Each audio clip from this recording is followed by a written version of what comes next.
Next theory थी जो max Planck की, उसने ये कहा था जेम्स ने कि हमारे पास जो रेडिएशन है वो कॉन्टिन्यूस है और लगातार बॉडी से बाहर निकल रहे हैं। लेकिन मैक्स प्लैंक ने ये कहा, मैक्स प्लैंक ने ये कहा कि द रेडिएशन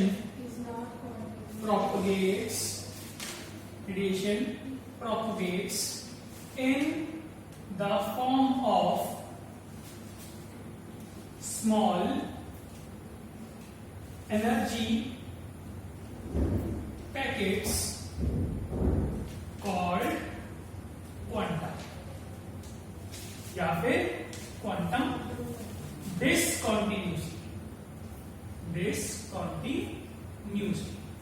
उसने कहा कि आपके पास जो रेडिएशन है वो बॉडी से निकल तो नहीं है, लेकिन वो निकल रही है छोटे छोटे पैकेट्स की फॉर्म में, और उसको क्या बोलते हैं, क्वांटा या फिर क्वांटम, जो खुद क्या है, डिसकंटिन्यूअसली।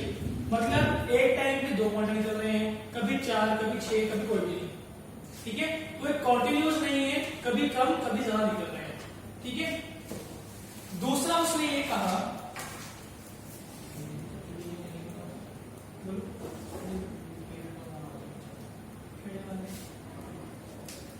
सर, दूसरा उसने the energy propagate in the form of small energy packets called quanta या फिर क्वांटम डिसकंटिन्यूअसली। दूसरा इसने कहा the speed of the radiation is so fast that the gaps between energy packets is not visible। अब आप ये बोलोगे कि मेरे पास अगर धूप या लाइट आ रही है तो अगर उसके अंदर छोटे छोटे पैकेट दिखाई नहीं दे रहे। आपके पास रेडिएशन है, उसमें छोटे छोटे पैकेट्स हैं। अब अगर जो फैन लगा हुआ है यहाँ पे, अगर अभी आपको दिख रहा है कि फैन के 3 विंग्स हैं, उनमें गैप्स हैं, इसको मैं ऑन कर दूं तो आपको वो विंग्स, वो गैप दिखाई नहीं देंगे। आगे ना क्यों, स्पीड ज्यादा है, सिमिलरली इसकी स्पीड भी क्या है, बहुत ज्यादा है, इसीलिए आपको ये गैप्स अपीयर नहीं होते। आपको लगता है कि ये क्या है, ये चीज ये कॉन्टिन्यूअस है या फिर ये चाहे आपके पास लगातार है और इसमें पैकेट्स नहीं है। तीसरा जो इसने कहा कि the frequency of radiation is equals to frequency of each particle. जिस स्पीड से, जिस फ्रीक्वेंसी से ये पूरी की पूरी रेडिएशन वाइब्रेट कर रही है, उसी फ्रीक्वेंसी से क्या ये पार्टिकल्स वाइब्रेट कर रहे हैं। इसको समझना हो तो यू कैन से कि अगर आप यहां से वॉक कर रहे हो, भाग रहे हो, जिस स्पीड से आप भाग रहे हो उसी स्पीड से आपके ऑर्गन भाग रहे होंगे, उसी स्पीड से आप कपड़े भाग रहे होंगे, आगे ना। चौथा इसने कहा the energy of each quanta is directly proportional to frequency of radiation या फिर क्वांटा, जो बराबर ही है। मतलब इस पार्टिकल की जो एनर्जी है किसके प्रोपोर्शनल है, इस पूरी वेव की फ्रीक्वेंसी के प्रोपोर्शनल। अगर मैं इसको मैथमेटिकली लिखना चाहूं तो E is proportional to what? E of each quanta is directly proportional to frequency। इस प्रोपोर्शनलिटी को क्या आ जाएगा मेरे पास, h mu। h मेरे पास यहाँ पे क्या है, प्लैंक्स कांस्टेंट, और इस प्लैंक्स की वैल्यू है 6.626 × 10⁻34 जूल सेकेंड। ये मेरे पास क्या है, प्लैंक्स कांस्टेंट के h की वैल्यू है। ठीक है, ये तो किसके लिए था, सिर्फ एक पार्टिकल के लिए, एक पैकेट के लिए। अब ऑब्वियस सी बात है सिर्फ एक पैकेट तो होगा नहीं, इसमें बहुत सारे पार्टिकल्स होंगे। लेट करते हैं कि वो n नंबर ऑफ पार्टिकल्स हैं। तो ये तो किसकी थी, एक क्वांटा की थी, तो एनर्जी ऑफ कंप्लीट रेडिएशन क्या हो जाएगी, NH/μ। समझे बात? और आपको ये बात भी बड़े अच्छे से पता है कि C is equal to nu lambda, पीछे पढ़ा हमने। तो यहां से न्यू क्या है, C बाय लैम्डा। तो E रेडिएशन आपके पास क्या आ गया, NHC बाय लैम्डा। तो एनर्जी ऑफ रेडिएशन को बताने के आपके पास दो तरीके हैं। या तो आप क्या बता दोगे कि E is equal to h nu, या E is equal to hc by lambda for a particle. और अगर आप बात करते हो किसके लिए, for n number of particles, तो E is equal to NHµ या E is equal to NHc by lambda. ठीक।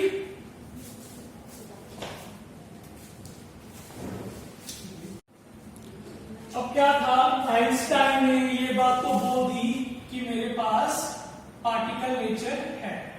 लोगों ने कहा कि आप इस चीज को प्रूव करके बताओ। ठीक है, तो आइंस्टाइन ने 4 एक्सपेरिमेंट ढूंढ निकाले जिसमें ये बात प्रूव हो रही है। पहला जो उसने फाइंड किया that was photo electric effect. Photo electric effect given by hertz. दूसरा मेरे पास था ब्लैक बॉडी रेडिएशन। तीसरा इसमें था हीट कैपेसिटी ऑफ सॉलिड्स। और लास्ट था हाइड्रोजन स्पेक्ट्रम। ये मेरे पास 4 एक्सपेरिमेंट्स थे जिनके बेस पे क्या प्रूव किया आइंस्टाइन ने कि आपके पास किसी भी सब्सटेंस के पास पार्टिकल नेचर होती है। सबसे पहले बात करते हैं फोटो इलेक्ट्रिक इफेक्ट की। फोटो इलेक्ट्रिक इफेक्ट को डिस्कवर किसने किया था, हर्ट्ज ने, इन ईयर 1887 में हर्ट्ज ने इसको डिस्कवर किया। इसने ये कहा कि मान लो कि आपके पास क्या है, एक मेटल का ब्लॉक है, मेटल का पीस है। अगर आप इस मेटल के पीस के ऊपर कोई सुटेबल फ्रीक्वेंसी की लाइट को डालते हो तब इसमें से इलेक्ट्रॉन बाहर इजेक्ट होता है। क्या होता है, यहाँ पे इलेक्ट्रॉन बाहर इजेक्ट होता है। अब अगर आप इस बात को सोचो,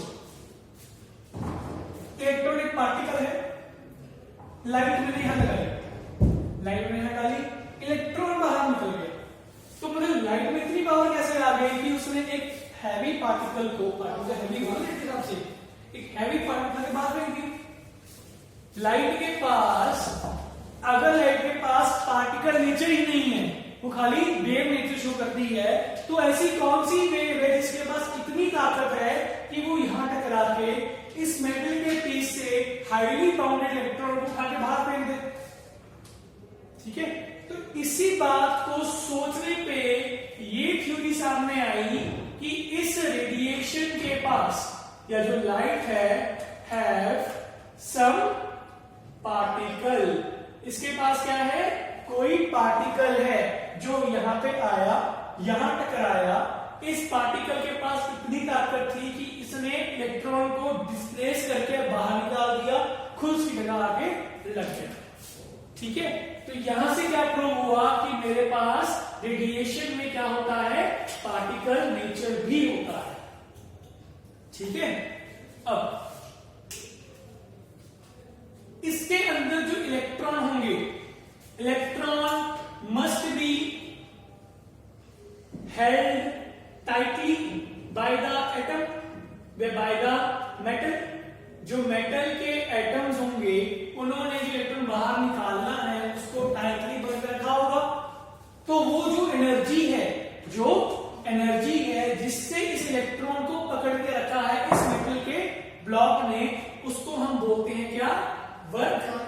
फंक्शन, कई जगह उसको बाइंडिंग एनर्जी भी लिखा होता है, जिसका सिंबल है फाइव। तो ये क्या है मेरे पास, ये वो एनर्जी है जिस एनर्जी से इस मेटल के ब्लॉक ने इलेक्ट्रॉन को होल्ड करके रखा हुआ है। ठीक है, अब मुझे अगर इलेक्ट्रॉन को यहां से बाहर निकालना है तो मुझे ऑब्वियस सी बात है कम से कम इतनी एनर्जी लगानी पड़ेगी ताकि बॉन्ड टूट जाए, इलेक्ट्रॉन सरफेस पे तो आ जाए, हाँ के ना। तो जो मिनिमम एनर्जी मुझे देनी पड़ेगी यहां से इस मेटल के ऊपर ताकि इलेक्ट्रॉन का बॉन्ड क्या हो जाए, टूट जाए, उसको मैं क्या बोलता हूं, threshold energy. Threshold energy, the minimum energy required to break the bond between metal and electron is called threshold energy. और जो फ्रीक्वेंसी थ्रेशोल्ड एनर्जी से लगी होगी वो कौन सी होगी, वो थ्रेशोल्ड फ्रीक्वेंसी होगी। फ्रीक्वेंसी का साइन क्या होता है, न्यू, यहां पे आ जाएगा न्यू के पैर में एक नॉट ऐसे, ठीक है। और एनर्जी क्या होती है, ई, पैर में क्या आ जाएगा, नॉट। समझे बात, हाँ के ना। और अब तीन केस है मेरे पास। एक केस ये है कि जो मैं एनर्जी वहां से ऊपर से प्रोवाइड कर रहा हूं वो मेरे पास ई है, या अगर ई कम हुई फाई से, क्या हुई, कम हुई फाई से, तो क्या होगा, इलेक्ट्रॉन तो बाहर आएगा नहीं, तो मतलब नो फोटो इलेक्ट्रिक इफेक्ट और electron do not come out, हाँ के ना। अगर ई बराबर किसके हुई, फाई के, तो electron come on the surface, मतलब photoelectric effect is shown. ठीक है, तीसरा है एनर्जी क्या है, ज्यादा, इससे वर्क फंक्शन से, तो क्या होगा, electron will be ejected out, will be ejected, electron निकल के बाहर आ जाएगा। ये मेरे पास तीन केस बनते हैं, ठीक है।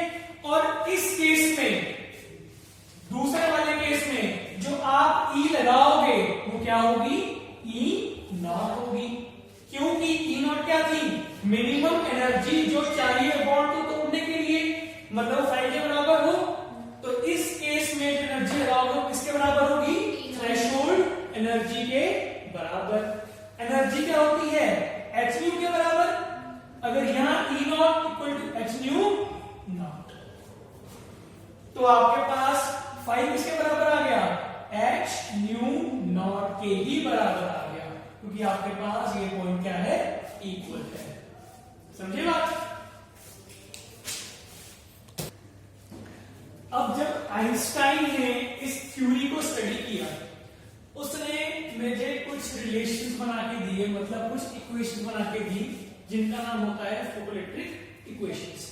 अब समझो, लेट करते हैं कि मेरे पास जो वर्क फंक्शन है वो कुछ 10 का है, 10 जूल्स का है, लेट कर लिया, ठीक है।